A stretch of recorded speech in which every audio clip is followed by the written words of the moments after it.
আসসালামু আলাইকুম everyone, welcome back to my channel cooking by Zohra. আজকে আমি আপনাদেরকে তৈরি করে দেখাবো বিয়ে বাড়ির বাবুর্চিদের মতো কিভাবে পারফেক্ট ঝরঝরে জর্দা ঘরেই নিজেরা তৈরি করতে পারবেন সেই রেসিপিটা। অনেক সময় দেখা যায় জর্দা বাসায় তৈরি করতে গেলে হয় বেশি নরম হয়ে যায় বা অনেক সময় রাইসটা শক্ত থেকে যায়, একদমই বাবুর্চিদের মতো পারফেক্ট হয় না। তাই পারফেক্ট ফ্লেভার এবং পারফেক্ট টেক্সচার সহ কিভাবে ঝরঝরে জর্দা তৈরি করবেন সেই রেসিপিটাই শেয়ার করব। আশা করছি আপনাদের কাছে অনেক বেশি ভালো লাগবে। জর্দা তৈরি করার জন্য আমি এখানে নিয়ে নিচ্ছি 1.25 কাপ কালো জিরা চাল। আপনারা চাইলে বাসমতি চালটাও নিতে পারেন।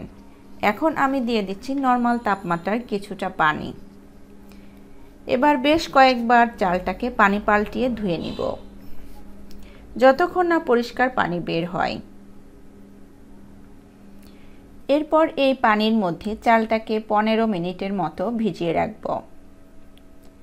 এতে করে পরবর্তীতে ভাতটা রান্না করতে গেলে ভাতটা লম্বাটে হবে এবং অনেক বেশি ঝরঝরে হবে।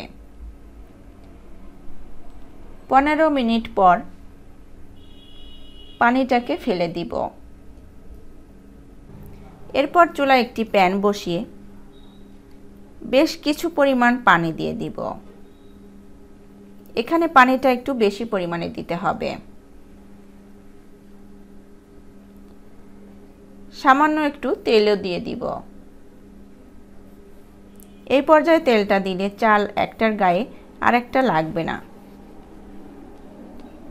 অনেক বেশি ঝরঝরে হবে। এরপর ঢাকনা দিয়ে পানিটাকে ফুটিয়ে নিব।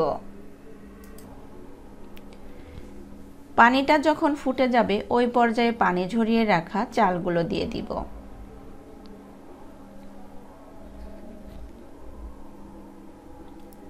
দেখুন, এভাবে করে চালটা পুরোটাই দিয়ে দিতে হবে।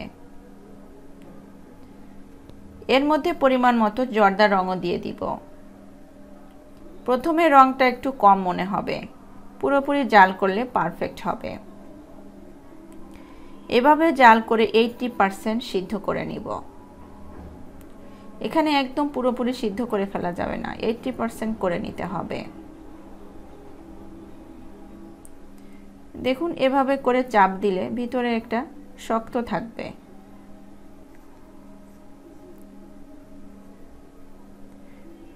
তারপর একটি স্ট্রেনারে ঢেলে পানিটা ঝরিয়ে নিব। এরপর চুলায় একটি প্যান বসিয়ে 1.25 কাপ চিনি দিয়ে দিব। যতটুকু চাল ততটুকু চিনি দিলে মিষ্টির পরিমাণটা পারফেক্ট হবে। 1/4 কাপ পানি দিয়ে দিব। সামান্য একটু লবণও দিয়ে দিব। মিষ্টি জাতীয় খাবারে সামান্য একটু লবণ দিলে মিষ্টির স্বাদটা ব্যালেন্স থাকে। এরপর চিনিটাকে জাল করে গলিয়ে নিব। তার মধ্যে আরও অ্যাড করব 2টি তেজপাতা, 3 পিস এলাচ, 2 পিস দারুচিনি। এরপর চিনির একটি সিরাপ তৈরি করে নিব। তারপর এর মধ্যে পানি ঝরিয়ে রাখা সিদ্ধ চালটা দিয়ে দিব। এরপর শিরার সাথে মিশিয়ে নিয়ে ঢাকনা দিয়ে কিছু সময় জাল করব।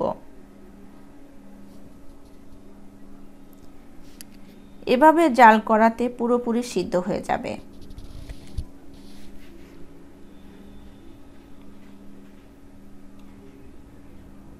কিছু সময় পর ঢাকনা উঠিয়ে একটু নাড়িয়ে দিতে হবে।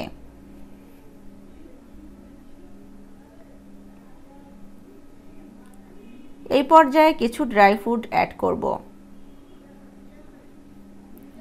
এর মধ্যে কিছু কিশমিশ এবং কাজু বাদাম দিয়ে দিব। আপনারা এখানে আরও বিভিন্ন রকম ড্রাই ফ্রুট ব্যবহার করতে পারেন।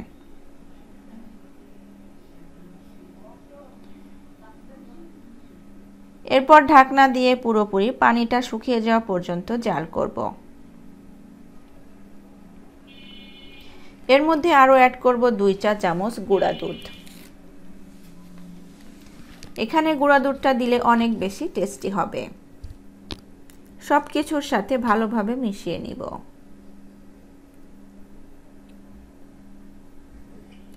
লাস্ট পর্যায়ে 2 চা চামচ ঘি দিয়ে দিব।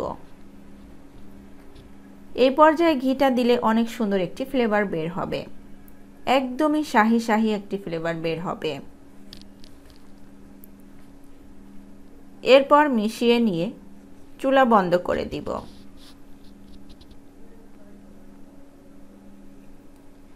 দেখুন কত সুন্দর দেখতে হয়েছে আর খেতে আরও বেশি মজার। আপনারা যারা এটি বাসায় রান্না করতে ভয় পান তাদের জন্য একদমই সহজভাবে করে দেখানোর ট্রাই করছি। আশা করছি আপনাদের কাছে অনেক বেশি ভালো লেগেছে। রেসিপিটি ভালো লাগলে লাইক, কমেন্টস এবং শেয়ার করতে ভুলবেন না।